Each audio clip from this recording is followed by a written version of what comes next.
know me. I don't need to introduce myself. maybe some of you don't. John Peterson, recovering politician. 31 years as 40 counting local council. It's a pleasure today. Due to Pennsylvania's reapportionment process, which has been controversial for years, it got taken over by the courts, and they've changed the lines. In Titusville, it was going to be having Mike Kelly, even though I don't think they'll be voting for you in the fall, but they'll get you in the... No, in the fall, we're representing the new districts. But until the end of this term, we're still in Pennsylvania's 3rd congressional district. Yes. That would become Pennsylvania's 16th. Yeah. So the next election will be for the 16th congressional district. Yeah. So. But I want to say, having someone that was in the business for a long time, we've had a good congressman and Congressman Thompson. We're getting a very good congressman in Mike Kelly. We're not getting a beginner, a newcomer. He was sort of my prototype, a businessman, and both. I actually did both, and I always preferred congresspersons who were business people. You can't have them all from the business community, but they understand the economy, and I think we're blessed in the region, and we're looking forward to his representation. So he's going to just share a few words of introduction to you and take your Q&A. Okay. Talk about what you want to talk about. Thank you. Thanks, John. Thanks for it. But I did miss something. We started here because Titusville's crisis at the moment, our number one issue, is growing and saving and growing the Pitt campus. There we go. There we go. However we do that. And you need to be a major player, and I know you will be. Okay. So we brought you here. Thank you, John. Thank you. Well, first of all, thank you all for being here. Just a little bit about my background. I am like John. I'm from the private sector. If anybody had asked me, or do you think you'd ever be serving in the political world, my answer would be no. I'm an automobile dealer. The business, and I still own it. I'm not allowed to operate it. You know how it goes. Once you get elected, you have to step away from that. You can still own it. You just can't operate it. So if I were to see you in our showroom, I can say hi to you. Thanks for being here. How's everything going? Can I get you a glass of water, a cup of coffee? I'm not allowed to discuss figures with you at all, because then it becomes an ethics problem. And people say, well, you're using your position in Congress to help sell cars. And I said, well, really, I'm using my position in cars to help go to Congress. But again, let me tell you why I ran. I ran because the business of my mother and father started in 1953 with a little one-car showroom in a little town called Verona, which is East Pittsburgh. The administration, the Obama administration, had made a determination whenever they did the bailout of General Motors to determine who would be in business. So I had a dealer agreement that was good for 5 years. We're in the 2nd year of it, but I got a letter from General Motors, and then I got followed up by a phone call from General Motors. And the gentleman that called me, Brian, had said to me, you know what, did you get our letter? I said, I did. He goes, I need you to sign it and send it back. And I said, well, Brian, I'm not sending it back the way you probably want it. He goes, well, wait a minute, let me just tell you, I'm sitting here, I'm tape recording this conversation, and I have a couple lawyers with me. And I said, well, I'm sitting in my office in Butler, Pennsylvania. Let me run out and get something that I can record our conversation and maybe get my lawyer to sit in. And he said, I'm not being funny. I said, neither am I. I read your letter. It's 39 pages. The only part that really hits home with me is the last paragraph where you're asking me to resign my franchise with Cadillac for no reason other than the fact that the government has decided that you can no longer be a Cadillac dealer. The option was to sign the agreement and walk away from a business that my parents started in 1953, and we've had a wonderful group of people, associates, to help them make it successful, turn it in and walk away from it, or go to arbitration. And so when I told Brian, I said, well, Brian, listen, I'm going to arbitration. His answer to me was, oh, so you're going to be one of those guys. You're going to be a problem for us. And I said, a problem for you, let me see. So every car I buy from you at the price you determine. Every brochure, every nut, every bolt, everything I buy from General Motors, I buy from you. I don't negotiate the price. You tell me what it is and I buy it. And I represent you in the town of Butler in our area of responsibility. I don't think I'm a problem. His answer was, well, you are if you don't sign that letter and turn it into us. I said, well, I'm going to go to arbitration. He laughed.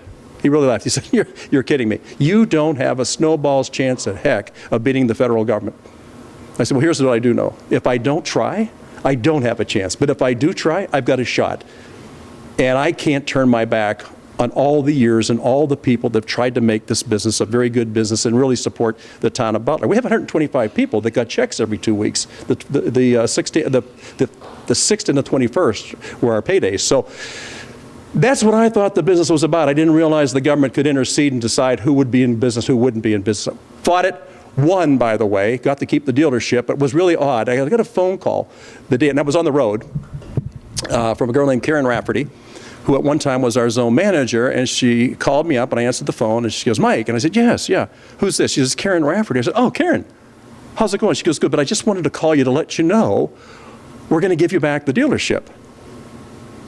And I said, you're going to give it back? I said, no, you're not going to give it back. I'm only the second year into a 5-year dealer agreement. And she goes, well, at any rate, we just want you to know that you're going to get it back. I said, okay. And she goes, okay, that's it? You're not going to say thank you? I said, Karen, I very rarely thank people who return something they stole. So that was just the start of it. And then Phil English came to see me and said, you know what, we need to have somebody to run for Congress. And I said, well, that's good. So you're going to give it another shot? He goes, no, not me.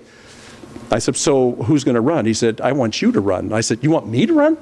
No, I'm an automobile dealer. I'm not a politician. I served on a school board and I served on city council, but that's entirely different than being a representative. And he goes, no, we need people from the private sector to be there, people who've survived near-death experiences, as you all have, right? In the private sector, we have those days where you think, this is it, I'm done. And somehow, usually on both knees, and by putting your mind to work, you find a way to survive. But that survival teaches you, I'm not going to go back in that neighborhood again. I'm going to look at something a little more substantial. Anyways, I was one of 14, right, Sammy? 14 candidates in a primary that was incredibly competitive. I think we debated, on average, about 2 times a week. And it was interesting because what I noticed was the same people that were showing up at the debates. So 14 of us were debating, and everybody had 8 to 12, 15 people who were following them, and they'd follow them to all the debates. And we weren't getting a lot of play from people in those communities, which I thought was interesting, but it was okay. So anyway, survived the primary, got elected to run the general election, won the general election, and that was back in 2010, which leads to where I am today. For some of you know, I am on the Ways and Means Committee, which people say, so what is the Ways and Means Committee? And I said, to sum it up, it's a lot of ways to be mean, because we are tax policy people, we are health, we're Social Security, we're trade, we're a lot of things that really touch the hearts and the lives of the people they represent. It's a very, very strong committee. When I first got to Congress, I was on Education and Workforce, I was on Oversight, and I was on Foreign Affairs, which were 3 great committees. But they all met at 10 o'clock Tuesday morning and Wednesday morning, and I started thinking, oh my gosh, how can I be in an Education and Workforce meeting and knowing that Oversight has a meeting going on? In addition to Oversight, now the Foreign Affairs people are saying, you've got to be at this meeting and you've got to be at this markup to vote. And I said, I don't know how you do that. So you have to learn very quickly to look each day at where you are and which one of those silos were the ones that were most important to the people that you represent. So it was a little bit of juggling around. Sam Breen is with me. He's been with me since day one from Oil City, Pennsylvania. And we thought it was really important to build our staff. And I know having John on board and being able to go back and knowing exactly what's happened and watch the progression of how the district's changed and the opportunities and the challenges we have, you can't do it any other way. But our staff is made up mainly of people from this district. And I'm not talking just about the folks that are in the district office, because we have an office in Erie, we have an office in Sharon, we have an office in Butler, and I think we have and our satellite is still in Meadville. And we're talking about, so when this changes, should we also be in Titusville? So we're going to have to look at the district and see where we can be. But one thing I will tell you, no matter where I am, there's someplace else that they say, you should have been here. I said, well, we like to be all places that we can. So if I can't be there in person, there'll be somebody from our staff. We do concentrate on the district, not so much the District of Columbia, but the district that we represent. We think that's much more critical than being in line with people inside the Beltway, because, and you can take this as a criticism, John, you knew it from being there, there's nobody more out of touch than people that live inside the Beltway. And any that visit, if you go down there, you will never see more construction cranes in your life than you will see in that Washington area. It is incredible, the concentration of wealth, the concentration of power that exists within that area. It is overwhelming, and that's the challenge, I think, that most of us have from outside those areas, especially if you're not from an urban area where there's a concentration. You all of a sudden are one of those people that they consult after they've already made the decision. Say, would this have been good for your people? Say, you know, I wish you would have asked me ahead of time because we could have weighed in. And the way I weigh in on things, anything that happens here, my first go-to would be John. Why would you not talk to the people who live in those areas, who understand the challenge of those areas, and can give you the right information? I've just really been averse to the parties. They're a good party, but they always give you talking points. And I'll say, this is nice, but somebody in an office, nothing against people on staff, this was created by a 23, 24-year-old who just came out of college that's very smart and very good on a laptop, but has never had any life on blacktop. I'd rather talk to people who've been on the ground, experienced policy, looked at well-intended policy, but said, oh my goodness, didn't you take any look beyond this? Because here's what happened. When you pushed down here, it popped up someplace else. And what we find, and Sammy spends his whole day on the phone talking to people that we have back in our district, said, here's the issue, give us an idea. We want to know what it is that you think, why you think that way, and then more importantly, how would you handle it?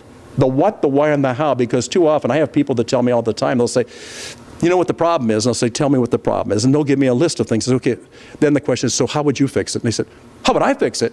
Well, that's not my job, that's your job. I said, wait a minute, it's your issue. So you've obviously thought about it. Let's not throw shoes at the television anymore. Let's not get all upset in a coffee shop. Let's talk about solutions to the problems that we're facing every day. I have found the best solutions come out from the people who actually live in the district. So that's been my whole game plan since I got here. So listen, the ability to sit down and talk with you today, or to stand and talk with you today, is incredible. The campus is a fabulous asset. And I think that when we look at the challenges that we can face all these challenges, but we have to face them together. And when we have ideas, we have to commingle our ideas and say, so how could we fit? How do the feds fit in with the state, fit in locally? What can we do to bring that all together to have a winning strategy? But what I really want to do, I want to hear from you all today, anything that you have. Now, if I can't answer your question today, now listen to me, and I mean this sincerely. I may not understand your issue, but I want to hear what it is. But I also, what we said, the what, the why, and the how. If it's an issue with you, I know you've thought about it a lot, and you probably have an idea of how it could be remedied. So that's really what I'd like to hear. So anybody at all. And if I can't answer it, I'm going to tell you straight up front, Sam and I will go to work on it and get back with you. And don't be shy. Please don't be shy. Any questions? Yes, Ernie. With federal government working on infrastructure, Yeah. dollars and cents and stuff like that, we all may laugh at this, but we do have a bridge here in our community with the state and county bridge. Uh-huh. Recently, the PennDOT and their consulting company ruled it as redundant.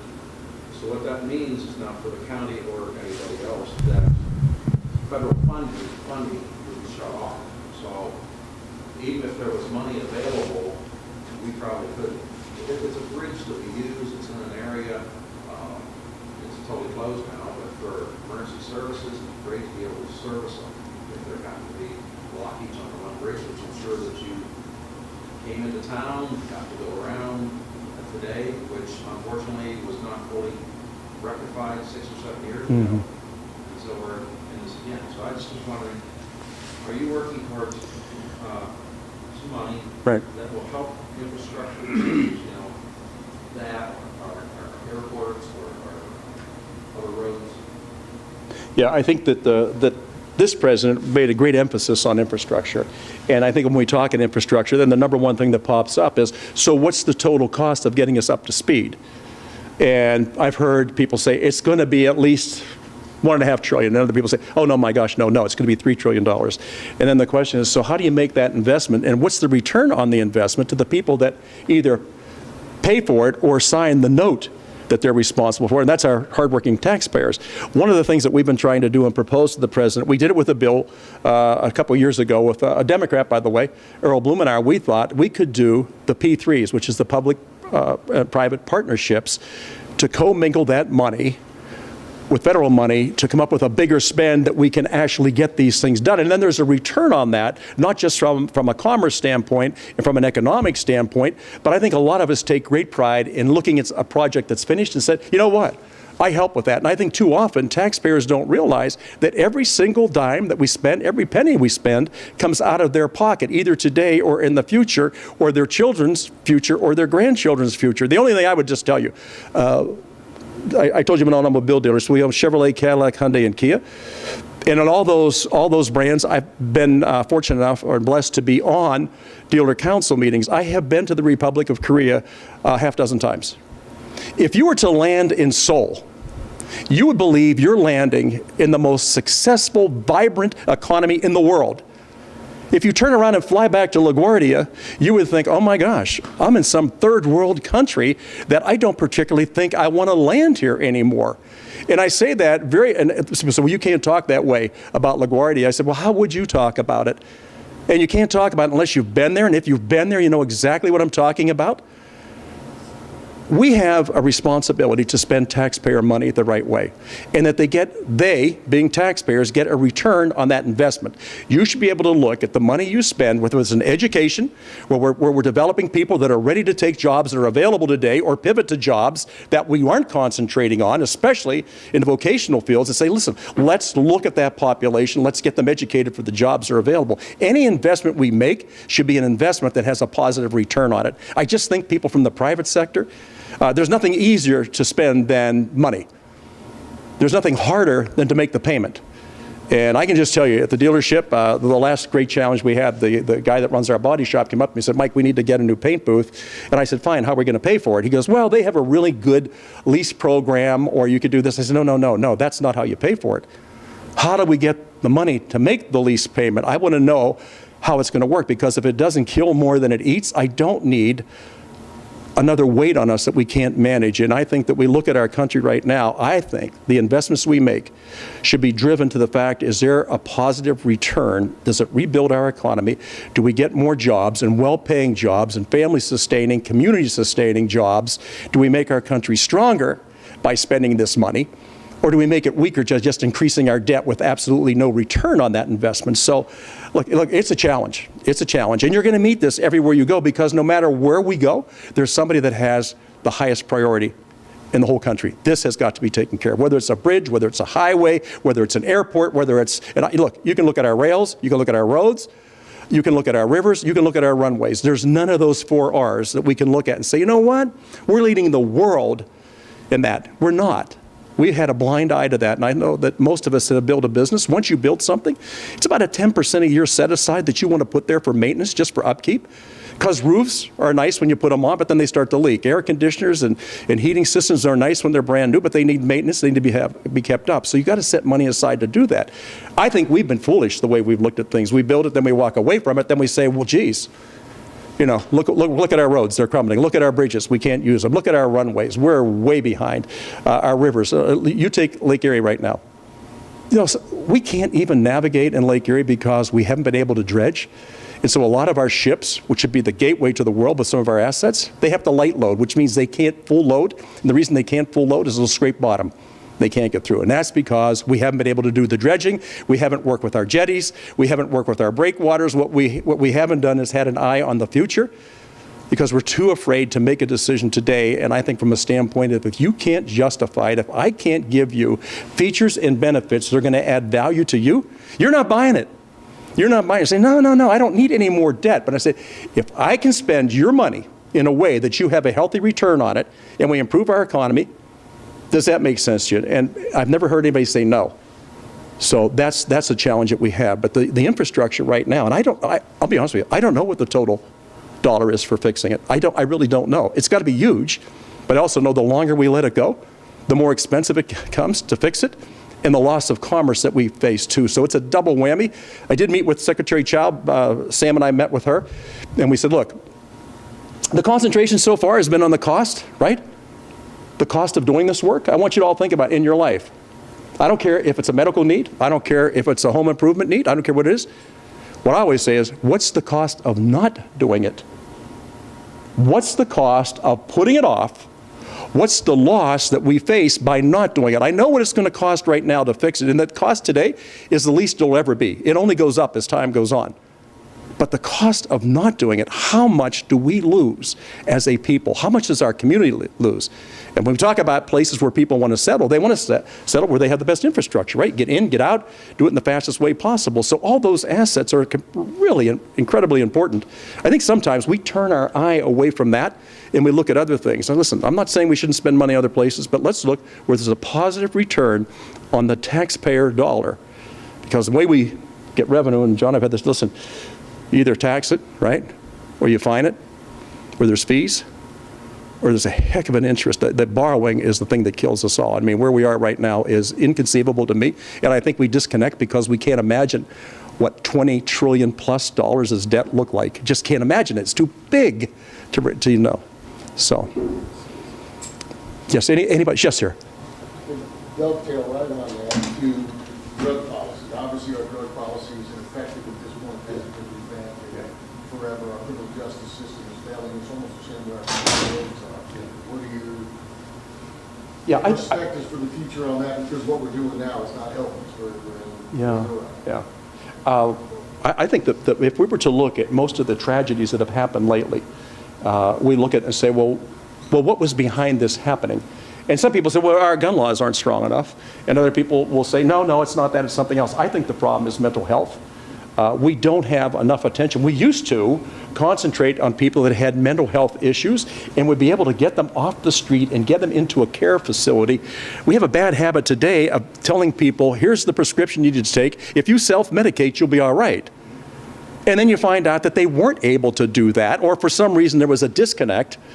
And these folks seem to be one of our major concerns, but we're not addressing it. We're looking at something else rather than the root cause of it. I will tell you this, and a lot of us are very close to this, and I don't bring it up in any way to tug on anybody's heartstrings, but this opioid condition, we're starting to lose generationally a group of people. And they'll never recover. And I can tell you, I have been to more funerals in my lifetime. I've been blessed to coach Little League Baseball and Little Football and Little Soccer. There's nothing worse than to go to a funeral home and to look at a young man or a young lady, and you look around the funeral home, they have all these wonderful pictures of when they played for me at the Penn Street Cardinals, or when they played for the little Marlins team, or when they were on a soccer team that I coach, and I look at that picture, and then you look at that person and their family, and you think, what happened from the time that child was here to where he or she ended up today? And I just think that we're looking for something that is not an easy thing to look at. This opioid thing is off the charts. My sister died of pancreatic cancer. Just to show you how people don't understand this stuff. She was on Oxycontins. I don't know if I'm saying the word the right way. But she had trouble swallowing. And I would give her medication, and she could never quite get it done. So I had this brilliant idea. I'm not a pharmacist. But I thought, you know what if I made it easier for her to take this pill? And so I got a little mortar and stylus, and I would take the pill and I'd grind it up, and I would put it in her pudding or in her applesauce so she could do that. Well, all of a sudden, she started having these incredible periods of time where she would just go off the charts. And I thought, geez, what's going on? Well, I talked to her doctor about it, and I said, doctor, we got to find something else for Joyce. She's really having a tough time. And he said, well, I don't understand. The prescription you have should take care of all her pain. I said, well, for some reason, it's not. And then she has these terrible, terrible episodes where she just goes off the charts. He says, well, that shouldn't happen. I said, I don't know what it is, but you know what? She was having trouble swallowing the pills, so I started grinding it up and putting it in her pudding. He goes, you did what? I said, I grind it up and put it in her pudding. He goes, oh my God, do you realize what you did? I said, no. He said, instead of a time lapse, you put a supercharge into her right now, and that's what's causing this uptick. I said, well, nobody told me. Nobody told me, because I didn't know. I thought I was helping her get away from her pain. So it's the mistakes we make that we don't know what we're doing, and we think we're on the right path. And so we look at, especially over the counter, what's being prescribed to people. And then the other people, by the way, that have access to these over the counter things. So maybe grandma's on it or grandpa's on it, maybe Aunt Joyce is on it, but those pills are sitting there. And people that have heavy dependence, they know what that means. That's cash. That has a street value. And this is something for themselves. They can get a hold of it. They don't have to buy it. They can just take it. Or they can sell it, okay? Now, that's not a criticism, by the way. It's the fact that if we don't know, I didn't know what I didn't know, and I was giving this to her. I think as a society, we don't know what we don't know. And so we're doing these things that we think are being helpful, and they're not. They're driving us in the other direction. So again, most of the problems that we have, the solutions are highly educated people working with us to get us through that time period. So, Sheriff, we talk about mental illness. We have to understand that there's people that are mentally ill out there, and they really do need help, constant help, not from time to time, not prescription to prescription, but they actually need on the ground, hands-on people guiding them through difficult times in their life. And the same with opioids. We look at that, my goodness, we can't possibly look at the number of prescriptions out there that are being filled and being distributed without an idea of whose hands do they actually end up in. In Butler, by the way, in Butler, we had one case, and this is not one case, but one day of the week, on a Tuesday, 9 times they had to administer Narcan, right? 9 times in one day. The same girl, the next day, they were rushing to her address again to give her another shot of Narcan. So we think, well, we were able to save their life that time. My question is, what happens when we don't get the call? What happens when we aren't able to show up on time, and the loss? So I think some of the numbers we see are kind of skewed, and people say, well, it looks like these deaths are going down. And I said, yeah, well, no kidding, because the population, death kind of takes them off the rolls. And so we think, well, maybe we don't have this problem as great as we think. I think the problem's always going to be there. We just lose from time to time people that are really in trouble. So it takes a lot. It takes, more than anything else, education. That old saying, if you see something, say something. Yes, John? Well, the Narcan issue is fairly new, but my observation of it is we're giving them regularly all over. I mean, we're saving lives for the moment. Right. But we do not find out what they're on. We do not follow up. We're not allowed to ask them what they're taking. Privacy issues, yeah. Yeah, and so, and we don't get them to do a treatment program. So I mean, so we're I don't know that just giving Narcan is going to be. No, that's not the answer. You're right. You're right. We've got to have people giving it the right to find out a blood sample to what you're on. Right. And so we know what's out there. You're right. You're right. The other thing, I'm just going to put it out to you, because I think in our community, we're still nuclear families raising our children, right? Do you realize, I think as a society now, there's too many cases where children are not being raised by family. They're being raised in programs. So there's a mom, but sometimes there's not a dad, and sometimes there's multiple children with the same mom, but multiple dads. And I really do believe that you have to have a mother and a father working together to make sure that that child is growing up in a really healthy environment and atmosphere. School is a big place where we can get those things done, but I often wonder what happened to us that we went away from being raised by our family and looking to being raised by programs. Say, well, we can get in this program or that program or that program. Say, that's okay, but the funding for that program ran out, so now who takes care of it? I think there's a bigger look, and listen, the fix is going to happen over time. It's not going to happen overnight. I would love to see family sustaining programs, because you and I know so many of the programs in the last half a century are constructed to help what we would consider non-nuclear families. There's nothing worse for a family than for the mother and father to be together trying to raise children. They won't be able to get some of the same help as other folks who are single-parent families trying to raise children, and then brings up the other issue of, listen, we have adoptive care, and we also have foster care, looking for the right people to give a child a loving home. I just think it's incredibly important. Listen, I'm truly blessed in my life because I was raised that way. I'll share this with you, one thing. Our 50th class reunion was 2 years ago, and we were sitting around, a bunch of us. Probably the same thing happens here when you all sit around. You start reminiscing about the past. So I sit there and I said, yeah, hey, do you guys realize how lucky we were to grow up in Butler? When we grew up in Butler with parents and preachers and teachers and coaches, I mean, we were the luckiest guys and girls in the world. And a classmate of mine said to me, she goes, well, why do you think we were lucky? I said, oh, well, Linda, come on.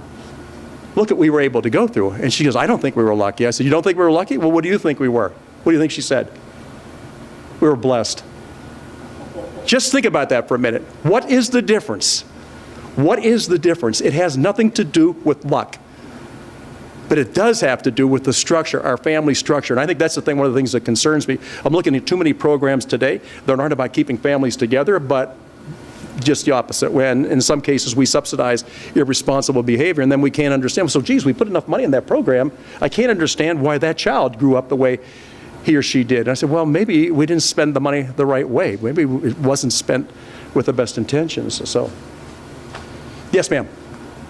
Don't forget to include fruits and faith.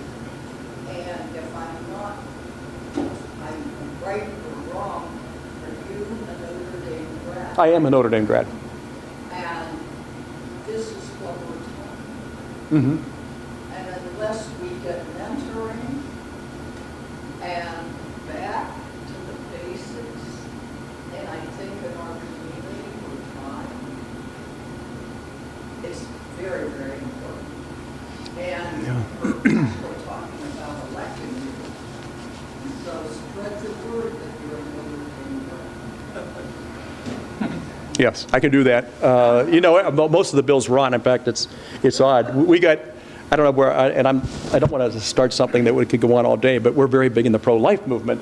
And Sam and I were looking the other day. We get mail from people that say they have a questionnaire. Where are you on pro-life? And I said, well, if you would Google their time in office and take a look at what we've done in the pro-life movement, you wouldn't be sending me a questionnaire. Yeah, I'm very proud to have graduated from not chest pounding, hey, we're Notre Dame, we're Notre Dame. It's not that. I just think that again, that environment I grew up in. Bringing that background. Yeah. And family, what we're talking about. Yes. We need in mental health. Yes. But we need the family and the faith. I'm with you on that. Yeah, and so. It is about strong nuclear families. That on the end of Yeah. things.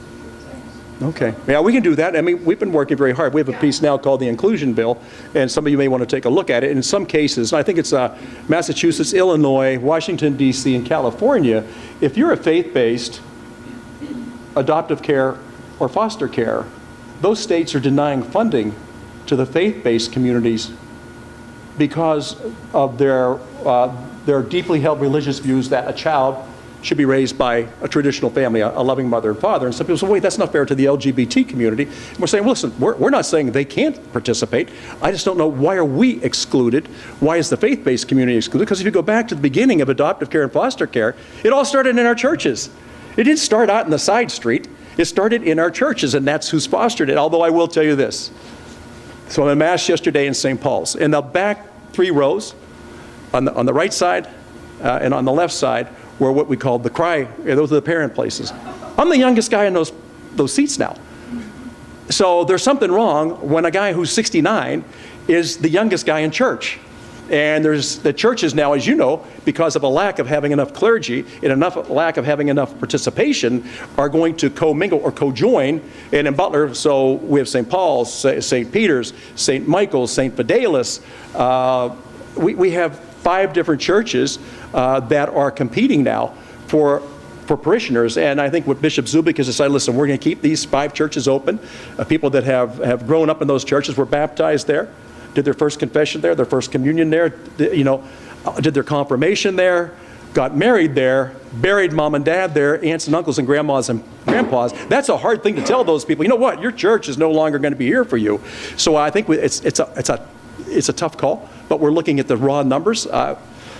My question is, so why don't we have more people at church?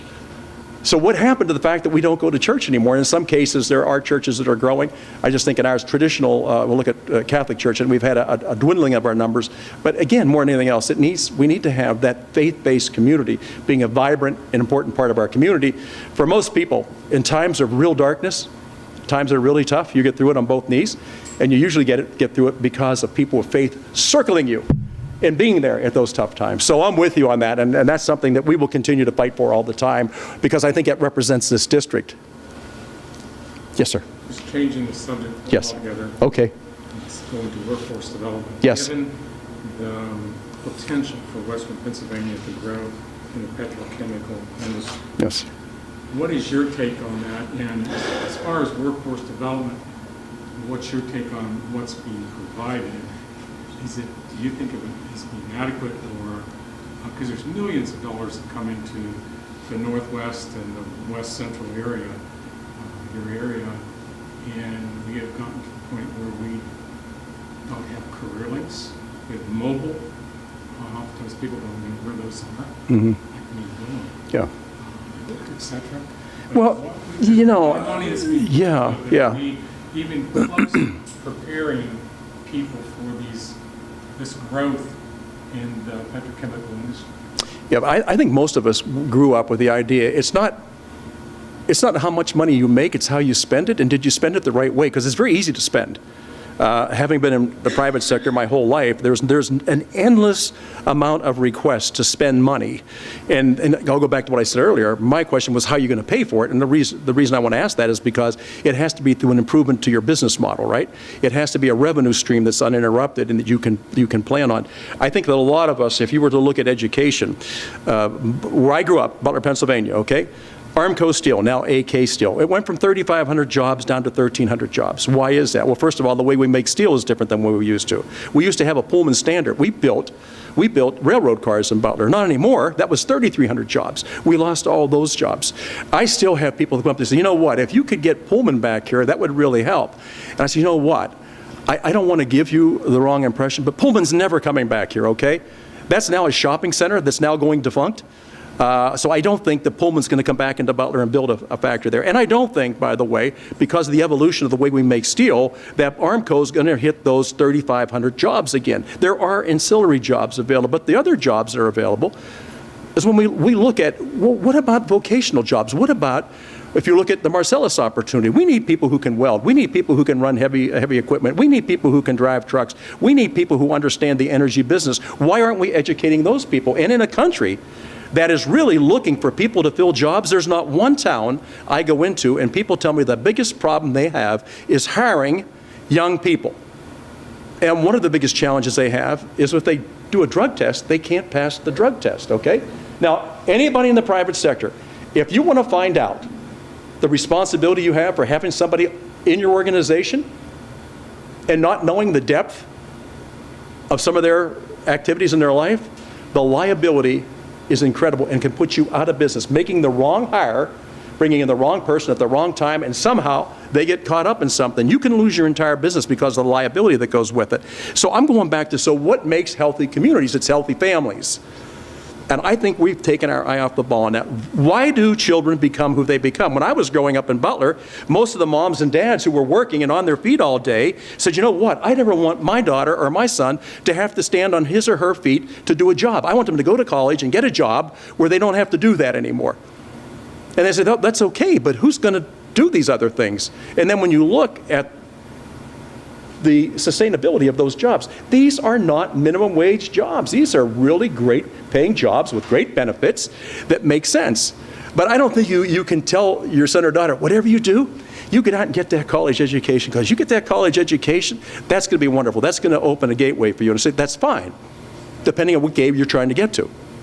Now, when we just did a walkthrough here, we're talking about what in the healthcare business, my goodness, the need for healthcare people and what we turn on this campus right here are some of the most highly recruited people in the world, because they can walk out of school onto the field and they can participate, right?